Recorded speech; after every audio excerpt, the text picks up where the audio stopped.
Hello, hello, hello, good morning. Welcome to your weekly episode of Talking Pictures, a podcast where we talk about movies, TV, and a whole load of other stuff we love talking about. My name's Brian, I'll be your host for today. I'm joined by my friend and good co-host, David. David, how are you? I'm fabulous, Brian. How are you today? Oh, fabulous, that's a nice word. We're a little bit different today. We're not in our usual studio. Yeah, we're in a car. We're recording in a car, so if we sound a little bit too loud or anything like that, or if there's any brushes with the wind or anything like that, or crows, that's why we're in a different location. But hopefully everything will be good. We thought to be honest today. We'll just say, we're in a car. If you have any questions like, what's that noise in the background? That's just the wind blowing through the leaves that we're just parked next to. Yeah. We're in the car because we wanted to be out in the elements. Because we're here to talk about Disney's newest movie, Pixar's newest movie, Elemental. So we decided, let's get out with the leaves in the air. Oh yeah, we got our water as well. And we got our water, and it is hot in this car. Yeah, so oh jeez, yeah, we're going full Avatar here. Yeah, with all the elementals. What's your favorite elemental? It would be hot, but I'm pretty hot in the car at the minute. So if you would want superpowers based on elements, or be an element like the characters in this, movie, what would you like? Those can be two separate answers. I think probably water. You'd like to be water? Yeah, I always liked, when I was a kid, I really liked Frozone. And I thought his, obviously he would freeze stuff, but I think, water powers would probably be the best, because, you could pull water from, the air, the moisture from the air, stuff like that. What about you? Water, yeah. Water. Well, I'd like to be water. Just like that, yeah. I'd just like to be water, yeah. If it comes to, superpowers based on elements, maybe I think I might give it a go at being a supervillain. I'll choose fire or earth. I think earth you could do the most damage. Yeah, with collisions and earthquakes and whatnot. Mm-hmm. Fire you can just burn everything, but then you can't touch. Mm-hmm. Unless it got a bit touchy in here. A couple of hands and a couple of faces. Hey, how often do we get a kiss in a Pixar movie? Yeah, not very often. I was wondering, would they go the full 9 yards with that, and because obviously, as normal, when we talk about these movies, we're going to do spoilers. Is there much to spoil in this movie, though? I don't think there is. It's obviously a kind of it's Disney's first or Pixar's first rom-com. Yeah. Where you have a fire lady by the name of Ember and a water. Get it? I get it. It's hard not to get. And then the water dude Wade. Ripple. Wade Ripple. Yeah, oh, do you yeah. get it? I get it. And they fall in love, but of course in a typical Romeo and Juliet fashion, they're of two different worlds. They're fire and water, so they can't be together. What? No, one comes from the posh rich kid life, and the other one comes from the down under immigrant status poverty place. That's why they can't be together. What? Oh wait, no, they're not human. Yeah. This is once again another Pixar movie where we're not dealing with humans. Yeah. Which is more often than not. I think it probably suits Pixar better when they don't deal with humans directly. Yeah, I like it when they think outside of the head, like they did with that movie about the emotions. That was inside the head, though. Oh, yeah. Oh, good one. Same words. We're on fire today. Calm down, David. Get some air. It was... Hold on, let me take a sip of water. I need it. Go ahead, sorry, whatever you were saying there. Whatever I was saying. As you said, this is Pixar's first rom-com, and well, it does lack a lot of calm, but the romanticy is there. It's kinda. I felt like the comedy throughout, it wasn't like a normal Pixar film. In terms of Pixar, it normally is quite funny for kids, and they're gonna laugh and they'll enjoy it. And then there's kind of a certain level for the adults as well, that they might get something on a different level. Yeah. But I felt like that wasn't really here for this one. I didn't feel like there was a whole lot of actual comedy or not a lot of jokes, other than, I suppose, jokes based on the fact that they're water and they're fire and they're earth and they're clouds. It was very much a... Yeah, starts and ends with the concept. Yeah. It is very as concept-y. Opposed to the plot of the movie. I did feel like the trailers for this movie didn't really tell us what the story is about, aside from the fact that she has to take over her father's shop, which is, I suppose she doesn't actually maybe want to do that. Maybe what she was taught she's supposed to do all her life is maybe not what she wants to do. And then, fact check, it's not really what, I guess, her father taught for her anyway. It's a very generic, paint by the numbers. At the end of it, like, you think the water guy dies because they're trapped in the back of their shop because of the flood. I'm not going to get into the details of how that chain of events happened in the movie, because it's the whole plot. It's not really worth talking about. I don't really want to talk about the plot. I want to talk about this movie, and then by extension, Pixar. Yeah. As the studio itself. I think it's fair to say that, like, we don't have.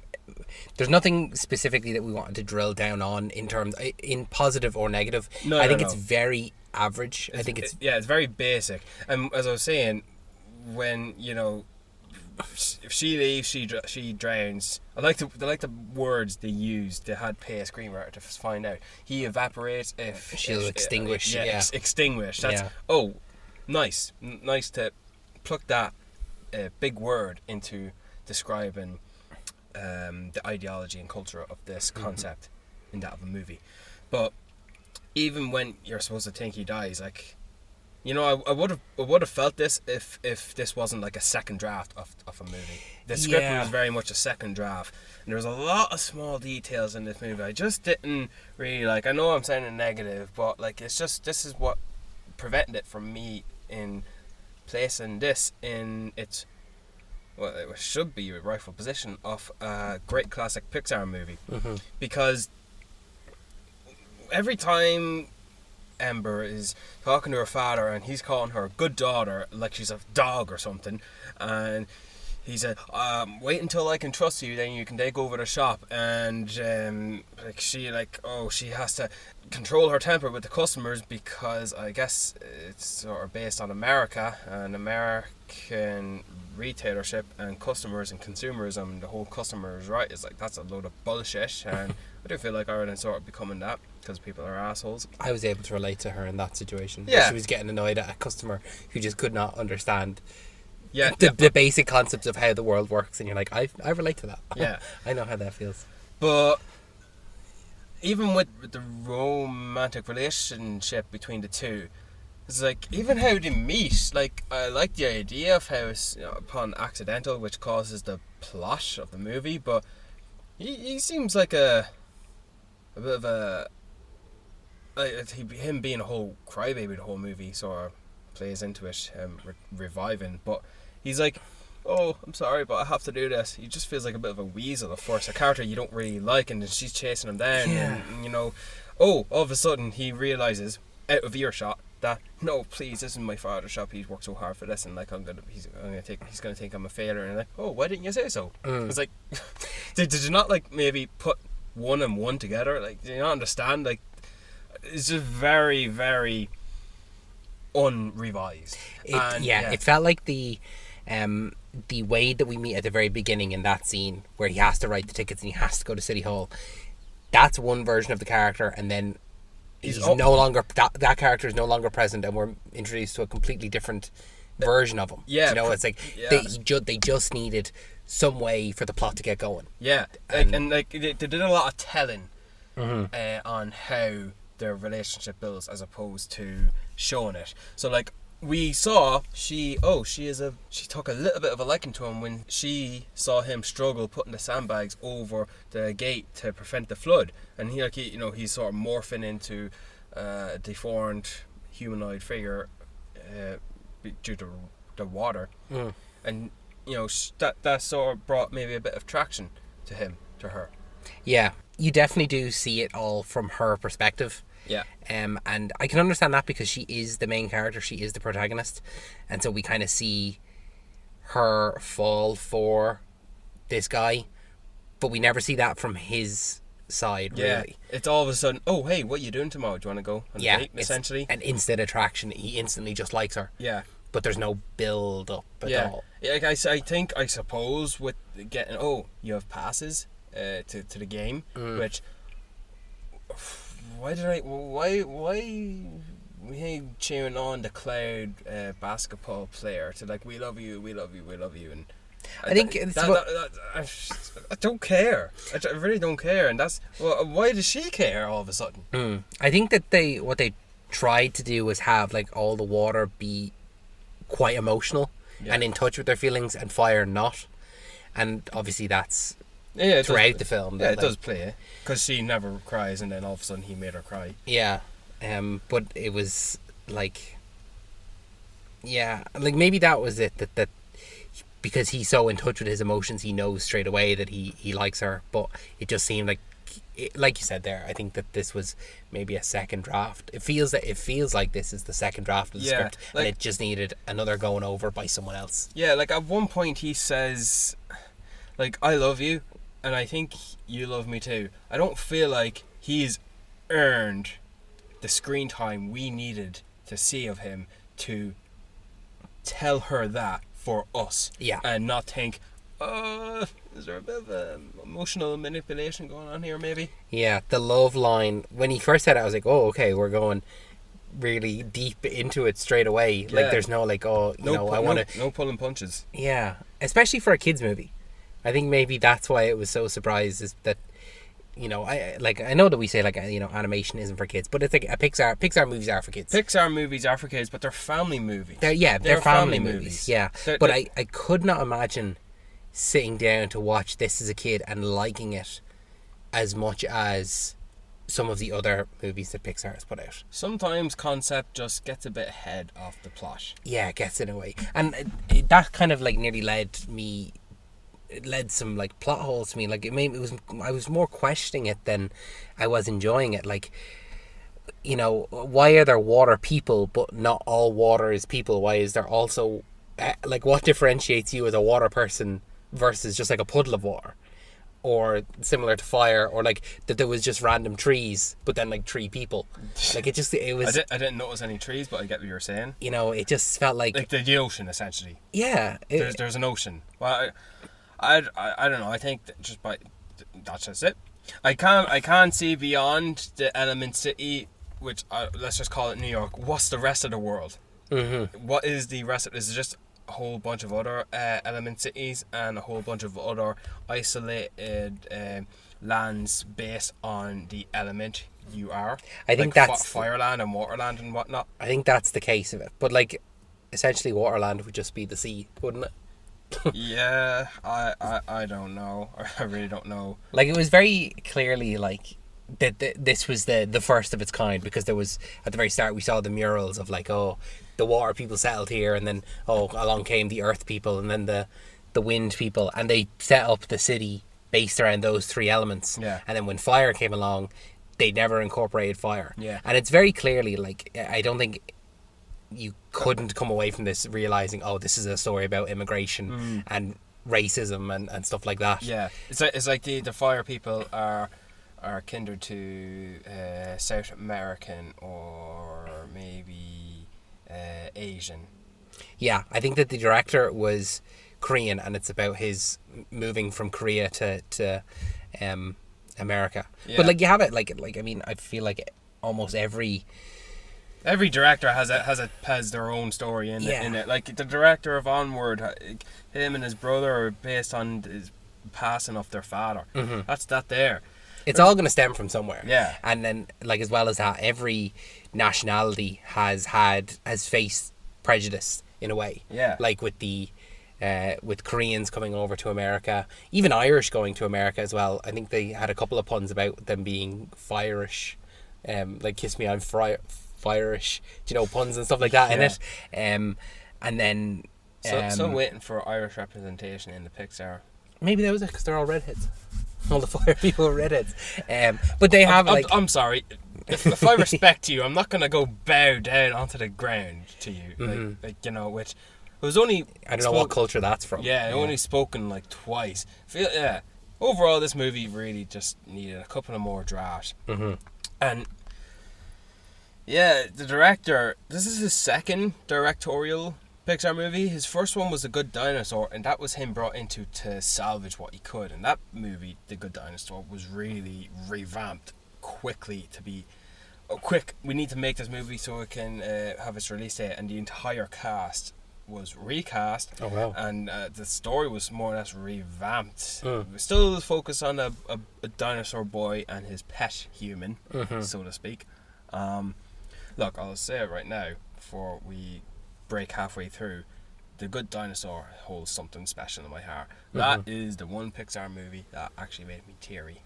Like, because you're saying goodbye to your friend, your pet, your this thing you've been on a isolated, lonely adventure with. That made me cry, and he's going off with his own kind, you know. So, with that out of the way, any other thoughts on Elemental? Because I don't. I think that I don't want to come across as negative about it. I think that That's okay, I'll be. The director maybe saw what Inside Out was. Yes. And it's like, oh, I could do that. But then you forgot about the story. Didn't. Yeah, it's like just Inside Out, Soul, great concepts, great existentialism themes. It's kind of like some of them are like, what if, what if emotions had emotions? What if the world was inhabited by cars? And how would that change the landscape? And then what if toys came to life? What if superheroes were amongst us? What if we destroyed the earth and there was a robot that was cleaning up? And what if we hid, all the things in that movie? Yeah, pretty much. What happens after you die? Yeah. This one was what if people were elements instead? What if our differences were actual physical differences, and me touching you could possibly kill you? It just felt like there was no clear you actually reminded me of Zootopia.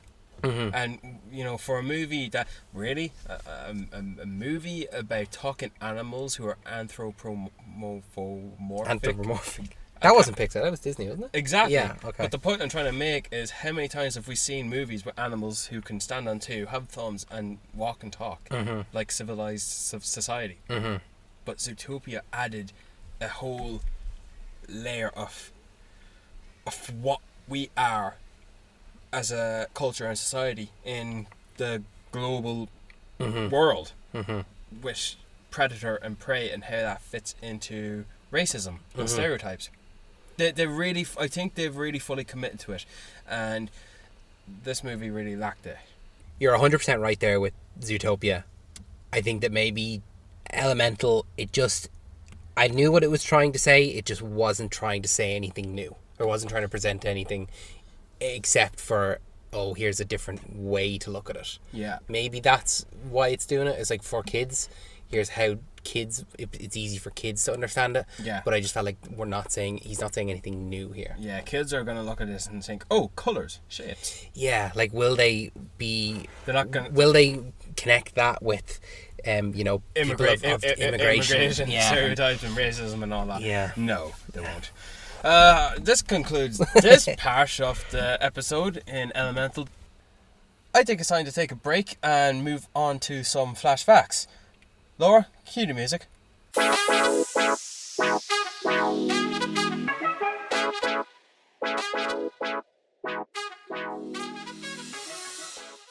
Thanks, Laura.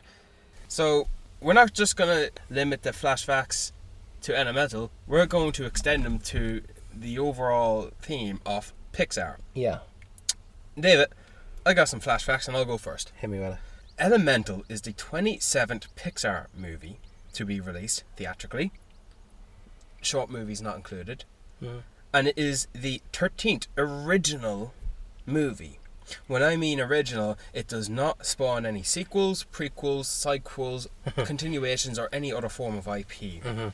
So when I mean original, I mean movies like Coco, Up, Onward, Luca, Soul, Inside Out, and another example, Elemental.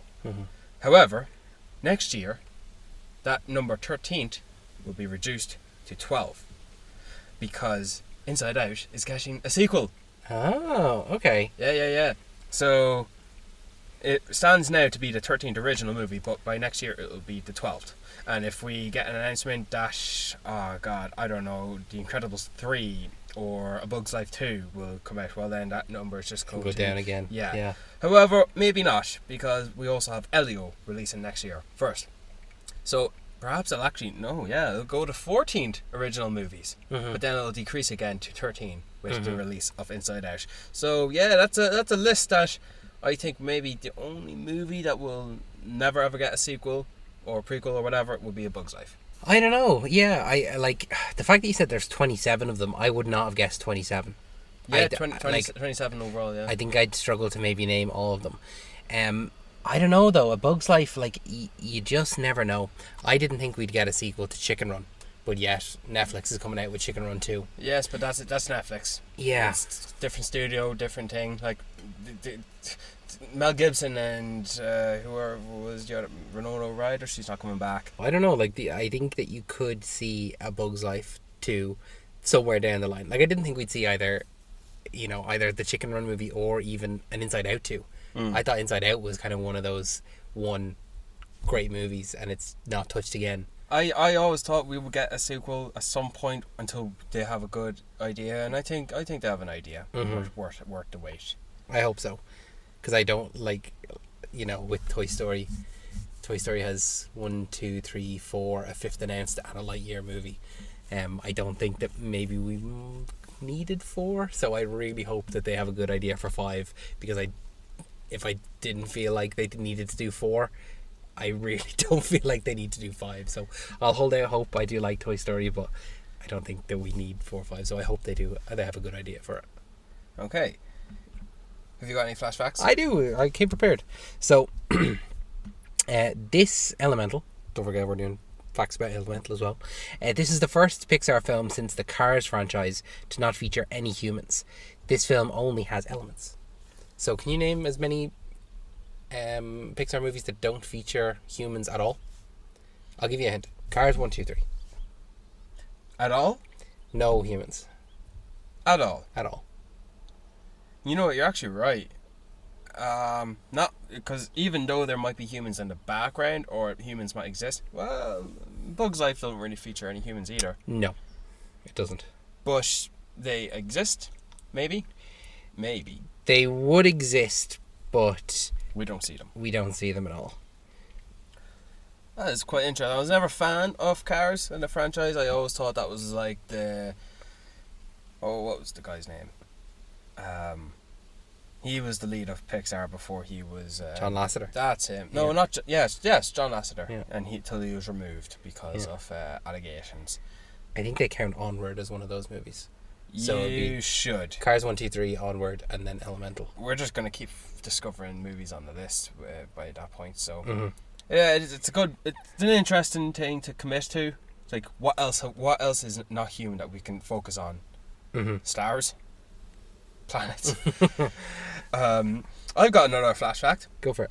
Every Pixar movie has something hidden somewhere that you need to find that teases the next installment of a Pixar movie. So an example is in The Good Dinosaur. The dinosaur kid Arlo falls into a lake or a pool, and if in a quick moment, blink and you'll miss it, you'll see Hank the octopus at the very bottom of that lake, very well looking up, seeing what's going on up there, and that Hank the octopus character featured in Finding Dory. So that's just an example. I do remember that when you're a kid, like seeing those little Easter eggs. Yeah. I think Lotso and from Toy Story 3 is in Up. And Doug is the shadow Doug of the dog from Up is also in there somewhere as well. Ratatouille, yes, yeah. So he's teased. So they're all putting these teases around. Also, no limitations. The Pizza Planet truck, which is always there somewhere. Always there. The Pixar ball. Yeah, but so the previous Pixar movie before Elemental was Lightyear.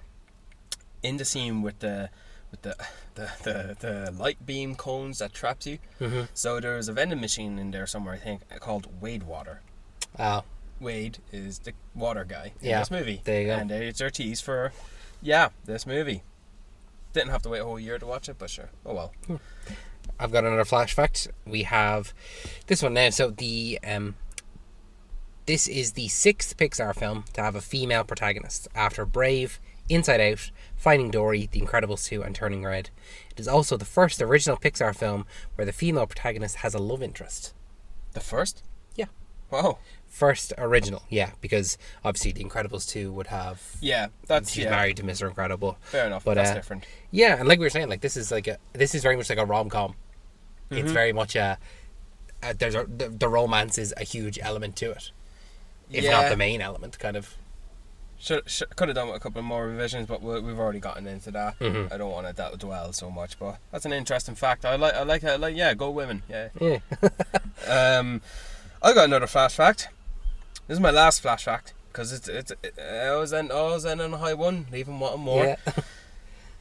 Have you ever heard of the Pixar theory? I have. Yeah. So the Pixar theory is that every single Pixar movie, and I'm sure you can include the short films that are tied to other movies, all take place within an entirely shared cinematic universe. Yeah. This is unofficial, it's not confirmed, but it's a theory and most fans like to theorize. It's like a timeline order for all of the Pixar movies and how they all fit in. And you might think like, oh, they don't. Like, one's about monsters, one's about cars. Yeah, like how the hell can this happen? Well, David, if you want to go into the Pixar theory, essentially, it all started with the dinosaurs. Mm-hmm. And even though the dinosaurs were hit by a meteor and it missed in that movie, they still went all extinct because it's still the first, and there's no dinosaurs when Brave came along. Mm-hmm. And Brave takes place in that old good timeline. And then we get to retro 50s, but not really the 50s, which is where the Incredibles take place. Mm-hmm. 1 and 2, with a Luca thrown in the middle of that. Don't know why, don't know how, but sure. Lightyear then takes place, but that's a movie within the Toy Story franchise, and then you got the Toy Story franchise 1 and 2, then you got Turning Red after that. Then after that you got Finding Nemo, Finding Dory. They take place 1 year apart, so quite close quartered. And if you think about it, well, the dinosaurs went extinct because humans did exist in there, and then we got humans in Brave, Incredibles, Luca. Humans in Luca, doesn't matter, we focus on sea creatures. Mm-hmm. Superheroes in Incredibles, but still people. People in Toy Story 1 and 2 and Turning Red, and people do exist in Finding Nemo and Finding Dory. I suppose the fish are very sentient and very conscious. Mm-hmm. Maybe that's a tie into how rats are the same. Maybe how toys are very conscious. I feel like Up is the very first Pixar movie to focus solely on humans. I think you're right. And people as on their own. No like sci-fi or supernatural or out of the box thinking concept involving them. It just has the dogs really. Yeah, they can speak English. That can be sci-fi. That's a little bit of sci-fi, and that was actually a good creative choice.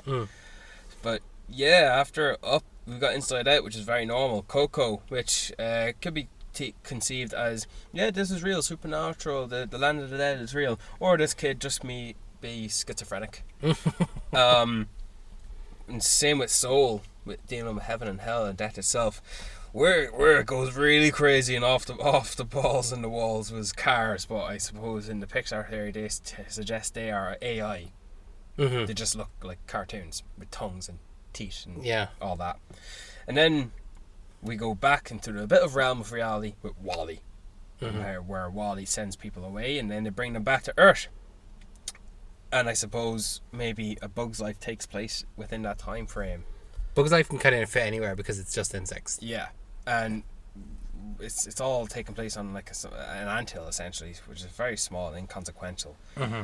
Then we move on to Onward, which was the phase before the monsters in University Inc. Mm-hmm. So this spans millions of millennia. Yeah, it's definitely one that you should look up if you're at all interested in it. Look up the Pixar theory and just, read for it yourself, because like we'd be here all day. We do a full podcast on it, just going through every single individual thing. I pretty much did that right now. Yeah, but if you were to go into detail of like, oh, this is exactly why this links to this and this links to this, but yeah, no, it's one if you're even half interested, just if you had half an hour to kill, have a look at it. And then I've got the final flash fact, which is that this is Pixar's first original film to be released directly to theaters in 3 years since the pandemic, where the last 3 original Pixar films were Soul, Luca and Turning Red. They all premiered on Disney Plus, and this is the first one to release in theaters. Now Lightyear that was in theaters last year, but that's not an original because it's obviously based on the Toy Story franchise.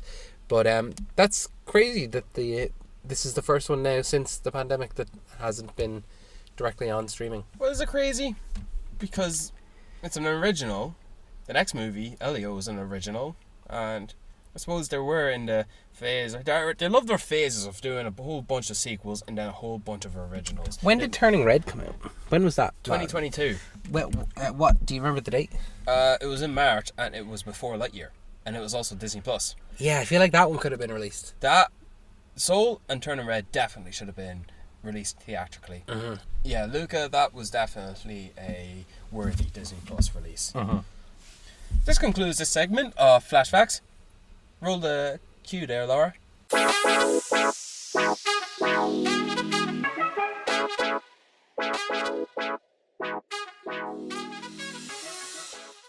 Thanks, Laura. I'd like to wrap this episode up by touching on a couple of more things. David, Pixar used to be the gold standard of not just the animation, but just movies in general. Mm-hmm. And nowadays, I feel like it's not the case anymore. It's like Pixar has earned itself worthy to be on its own, but I mean, I think it started with maybe Luca. Now, that was a Disney Plus release, but that movie wasn't all that great. And then the Soul was released on Disney Plus, but that was a great movie. And then, like, Turning Red was great, but Lightyear barely broke even. Mm-hmm. And I don't think people liked Lightyear as much. Mm-hmm. Yeah, I don't think they liked it as much. And now we have Elemental, which is just not doing all that great. See, I think we need to take this with a pinch of salt as well, because obviously the films that we watched when we were kids are classics, and we love them. Yeah, we're talking Toy Story, and yeah, I think it comes and ends with WALL-E, more or less. I think once Brave or Monsters University came along, that's when, okay, now you're adding a bit of a mediocre list. For context, the only Pixar films I haven't seen are Turning Red and Brave, so I won't say anything about either of those. Turning Red's pretty good. Yeah, no, I will watch it, and I do intend to watch Brave as well. Yeah. But it does seem like they've maybe there was a certain specialness to Pixar movies. Yeah, like time stops for it. Yeah, but they just don't seem to have it, and I think maybe even it started sooner than Luca. Maybe with Monsters University. Probably. Because it was like, it felt like they were maybe tapping the well without having a good story. Yeah. I don't think they should have made that movie a prequel. They should have done a sequel. Yeah. Or even they should have flash forward it to be giving Boo advice on her going to college. Like, what? These monsters from this other realm, who are, I suppose, according to the picture here, are visiting the past, not the human world. Or even having the human world interact with the monster world and having them to find like a way to coexist. Yeah. Like that. Well, look, you don't have a TV show on Disney Plus called Monsters at Work. I haven't seen that now. I saw it, and I think it's nice to have that sequelness in the continuity of Monsters. It's nice to have. Mm-hmm. Maybe I bet they're gonna bring Boo back at some point in the show. But I don't think it has a specialness anymore. It'd be interesting to see how Elio does as the next original before a now sequel to a beloved movie in that of Inside Out 2. But then Bill Hader and Millie Keenan are not returning to reprise the voices of Fear and discuss pay disputes, I think. Oh, okay. And well, look, we'll see what happens there. Yeah. Now, they weren't like prominent. I know that they were obviously the voices of the emotions, but they weren't prominent like joy and sadness. I hope. I think Joy gonna be the main lead and just gonna do a whole batch of new emotions, and hopefully sadness doesn't get left behind. Yeah, no, I definitely don't. Like, is it gonna be like Riley as a teenager and her going through all these like puberty and stuff like that? Pretty much, yeah. That makes sense. I would like to add that Ratatouille is a good Pixar movie that I don't really like. Oh, really? Yeah. Okay. That's interesting. Yeah, no, that's fair enough. There's some outliers there that you're like, yeah, no, you could take it or leave it. Like it does. Like Pixar, they do have some fantastic movies, and then they do come out with some stinkers. Yeah. Like Toy Story, no, not Toy Story 2. Excuse me, sorry, blasphemy. Cars 2. Cars 2. I don't know anyone that actually likes Cars 2. Now Cars 3, I actually quite enjoyed Cars 3. I enjoyed it as well when that came out, and I wasn't expecting to, maybe because my expectations were lower. But like the likes of Monsters University, Cars 2, I didn't even think really The Incredibles 2 was all that good. No, I'd need to see it again. I only saw it once. I do think it's I would class it not as a great, but definitely a solid good. Okay, yeah, I need to see it again then. Almost the same with Finding Dory. Yeah, Finding Dory as well is kind of like, yeah, take it or leave it. Like, didn't need it. Yeah, but you wanted a sequel for so long to both Finding Nemo and The Incredibles. Yeah. Like, I just want to see them again. Yeah. I want to see a continuation with these characters. Mm-hmm. Well, I think, do you want to maybe discuss our top 3, our rankings? Yeah, so, I've got some top 3 movies, David. Do you want to go first? Yeah, I'll go first. So, top 3. In the 3rd spot, Soul. I thought that was just fantastic. I think that's, if you go and watch that is actually, not only is the story and the message beautiful, but it's visually stunning. It's beautiful. If there is a movie that made me think about life and death and life again, it was that. Soul did make me think. I watched that movie and I'll probably struggle to find and understand the message, just like the lead character, which is pretty good. So that is a great one. That was a great third choice for especially recent movie. Yeah, that's the thing, is that when I was looking back through them, I was like, oh, I don't want to make. I have to make sure that now that I'm not picking all 3 classics. 3 classics that like I've seen a million times. But no, Soul is definitely up there. It's a fantastic one. I'd say number 2. The number 2 spot would be probably The Incredibles. I just think that that's a great one. I just loved it when I was a kid. I think when we had like portable DVD players in the back of the car, I think we watched The Incredibles like on every journey for a year straight. Just watching like the special features and the Pixar shorts, the Boundin' and Jack Attack and all that stuff, and it just was like constantly playing was The Incredibles. And then finally, my number 1 spot has to go Toy Story 2. Really? Yeah. Really? It was Toy Story 2 was like, that was just like peak cinema when I was a child. Toy Story 2 is like right bang. It was amazing. Like, I'd watched the movie, loved Toy Story anyway. This one came out, it was fantastic, and then we had like the Toy Story 2 game on the PC, and I just played that constantly. I like it so much. I like that the movie and the game so much. Last year I bought the game on PlayStation just to play it again. It's just like, it just holds a really special place, and I just love it. I just love the. It's one of those rare sequels that is better than the original. Not just Pixar, but just generally, like, sequels don't tend to be better than the original, but this one was. The introducing the new characters, keeping the old characters. The only issue I have with it, and it's been a consistent issue throughout all the Toy Stories after the first one, is I just like seeing Buzz and Woody together. I just like seeing them be friends, but they're constantly separated in 2, 3, and 4 because they obviously want to have an A story and a B story. Yeah. And it's, here's Woody's story and here's Buzz's story. Well, the plot of Toy Story really is all about the toys getting left behind somewhere or being separated. Yeah. And always trying to find each other back. And that's pretty much all the plot of the Toy Story movies are. Separation, trying to get back. But I just don't want them to separate Buzz and Woody. I just want to see another like Buzz and Woody adventure like in the first one, but where they're actually friends. Yeah, well, they're not at odds. Well, with Pixar Studios pretty much in panic mode with all their movies not doing so great, they've pushed the do not ever press this button, the red button, the God help us all button, to confirm Toy Story 5. So maybe we'll get that. Maybe we'll. What about you? What are your top 3? Oh, my top 3. So I'll tell you what was going to be my third place. Just to give a little special mention is WALL-E. I thought it was going to be my third place, but I do like Up more than WALL-E. Up is my third favourite Pixar movie because you've seen it, right? So you know why. Yeah, and the villain, Doug, even the MacGuffin, Kevin, like, that's great. And I'm not even. I don't even need to describe it. I'll spare everyone why Up is my third favorite. But I can see why you. Yes, you can see why. Changing between that and WALL-E, like they're both like on the same level, so I understand why you were deliberating between the two. But Up, I think, is just about better than WALL-E. As a whole movie, I could watch. I could go home and watch Up right now, as opposed to WALL-E. WALL-E is, I feel like, Wally can like it feels like a bit broken up into. It feels like two different movies. Yeah, it feels very broken up. Because there's a lot of time he's on his own, and there's a lot of time where he and Eva are together, and then, but Wally is cute. It's very cute.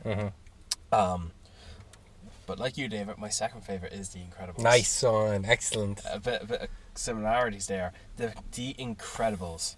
That was the probably childhood movie. One of the top 5 childhood movies, definitely. And the villain. Yeah. Come on. That's one of the, like, I think The Incredibles is so good because, like, not only is it as simple as, yeah, for kids, it's superheroes, but, like, when you look at it from a different lens of, like, oh, what do all the powers actually mean to the person? Do you know, that Mr. Incredible is strong, but yet he feels so weak, he's powerless to help his family. Mrs. Incredible, she's elastic, she has to fit into whatever role she needs to be. Violet, she feels invisible, so what's her power? Invisibility. Dash is, you know, he's got ADHD, so he's like bouncing off the walls, he's so energetic, he's got super speed.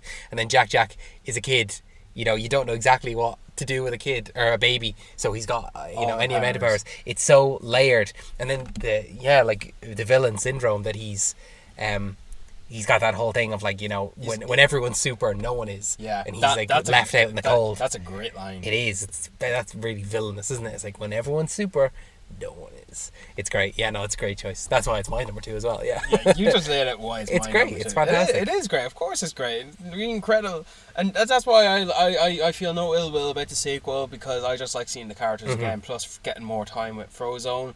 Yeah. And the family dynamic.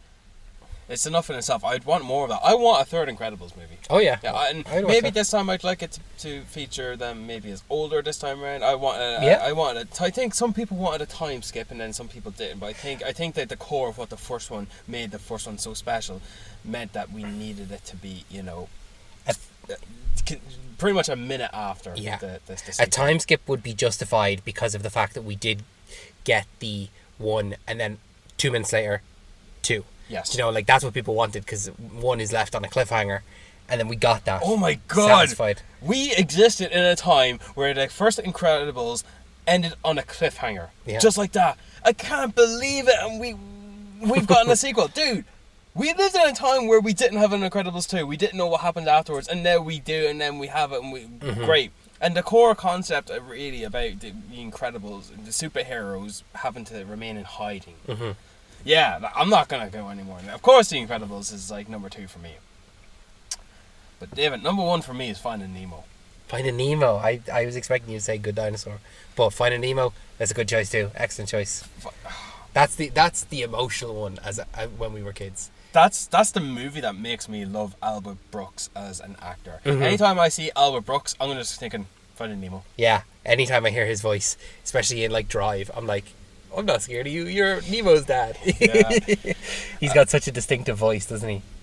It's like a father who's afraid of anything for his son goes against everything he has to get him back. Yeah. And his companion with Dory was such a great companion with a lot of hardship because of her issue, her disability issue, which is now, you know, it was a good setup to have that follow-up movie be about her finding Dory. Like, that was a great idea. Imagine that. Imagine you make a great first movie or story, and one of your characters has a lot of backstory and depth that you can pretty much base the sequel about them, which is great. And plus the underwater sequence, the fact that you're under the sea, the fact that it's your whole different life, and the music, the beauty of the music, so good. And then Willem Dafoe as well, his character. Gail, the whole thing great. And then Darla. Bruce, yeah. A movie that doesn't really feature a primary antagonist. No, you know? yeah. Which is good. I like when Pixar it's the situation, does it. it's not any person. Itself. Yeah. And even Inside Out didn't have an antagonist. No, it's again the situation, yeah. Which is pretty good. Soul didn't really have an antagonist. Had a you know, the Soul searching after Joe, but like I won't really. Neither did Elemental, really. It is kind of a lot. A lot of it is situational.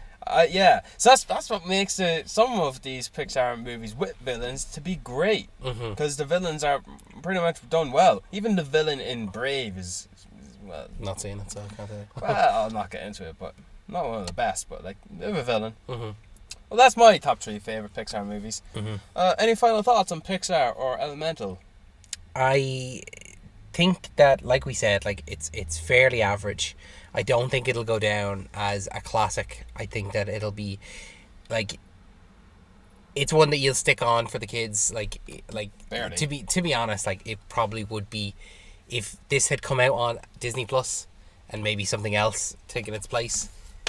That would have been okay too. I know that's kind of harsh, but like it is harsh. It's a shame. If it had just been a Disney Plus release, that's fine. I don't know. I think Pixar really needs to knuckle down, because they're not the gold standard they once were. No, they need to get back to where they used to be. Yes. Oh yeah, that feels like a thing someone would say in a movie trailer. Get back to what we used to be. Dave, I'd like to conclude this episode on recommendations. Yes, let's finish up with some recommendations. What you got for me this week? I just finished the final episode of season 1, Tulsa King. Tulsa King, okay. Starring Sylvester Stallone, from the guy who created Yellowstone. And I'll tell you, David, it's not a heavy gangster piece of entertainment like Goodfellas, but it's a good Sylvester Stallone thing that my parents loved seeing him in and watched. Decent drama, decent humour. You know what? Not decent. Pretty good, if not great. And making Tulsa an existing character in itself. In this. Yeah, it's only 9 episodes. We won't get season 2 until like 2028 or something like that. Whoa. Just away with all the waiting and the writer strike and all. I don't think we're getting a lot of things for a while. But it's good. If you like Sylvester Stallone, if you fancy a quick watch of something that, yeah, I think it's pretty good. You watch the trailers, you know what you get into. The episodes are quite short as well. Like the finale was only like 35 minutes long. Oh wow, okay. And it's like, yeah. But it's got your stamp of approval. Oh, definitely, yes. I know I wasn't gonna watch it because I didn't want to wait for so long, but you know, I'm glad I watched it. It was a good watch. I'm sure if the second season comes out in 2028, you'll be happy to watch the first season again in the lead up to it. Oh God, I don't have that time to spare. You don't have time to spare 9 more episodes? No. I'm gonna commit to another 9 episodes somewhere else. That's alright then. I have a recommendation as well. What's your recommendation? So, my one's a little bit out there. It's a movie from the 90s. It's called My Blue Heaven. Okay? Never heard of it. Yeah, not a lot of people have. But it's about a mafia informer who is in witness protection. And he's moved to a suburban neighborhood. And he's still a bit of a, mafioso. But I want you to watch this movie and think of it as a direct sequel to Goodfellas, because it pretty much is exactly if you watch Goodfellas and then watch this movie, they would pick up exactly where each one was, and you could watch this as like, oh, this is a sequel to Goodfellas. And I thought, when I was watching it that way, I was like, oh, this is actually really funny to think of this as Harry Hill or Henry Hill, whatever. Yeah, Henry Hill. Harry Hill. Yeah. But yeah, no, it was funny. It's got Steve Martin, Joan Cusack, and Rick Moranis. Oh, cool. And it's... Why do I feel like I've heard about it now? All of a sudden, because of that cast. I don't know. I had it on my Letterboxd, so I'm not sure if to say it. But yeah, no. Is it a comedy? It's a comedy, yeah. It's not in the vein of Goodfellas at all. That's what makes it funny, is that if you watch Goodfellas and then watch this and think, oh, that's the same character, it's just so wacky. It's quite funny. But yeah, no, I'd recommend that. That'd be my recommendation for the week. Good to know, David. Thank you for joining me on this episode, David. As every other week. Thank you to all your listeners listening to this podcast. We've been appreciating the love and support you've been given to us on Spotify and on Twitter and on Instagram. We appreciate all the following you give us. If you have enjoyed this episode, and if you look forward to next week's episode, please, if you haven't already, subscribe. Give us a like, give us some 5 stars if you can. Even sometimes, if you forget, I forget myself. No harm, no foul. just do it. Make sure you do it. Go back to it. Yeah, go back to it. Go back to where you belong. Go back, get to where you need to belong. Whatever the hell David said it like 5 minutes ago. You can follow us on Instagram at Talking Pictures Pod. You can send us any queries, questions, or confirmations, or facts themselves, some flashbacks, at talkingpicturespodcast1@gmail.com. All our links will be found in the description below on our Spotify podcast. If you have another podcast app of choice, please, you'll find us there as well. David, any final thoughts? No, I think you wrapped it up quite nicely. Next week we're going to be doing Mission Impossible Dead Reckoning Part 1.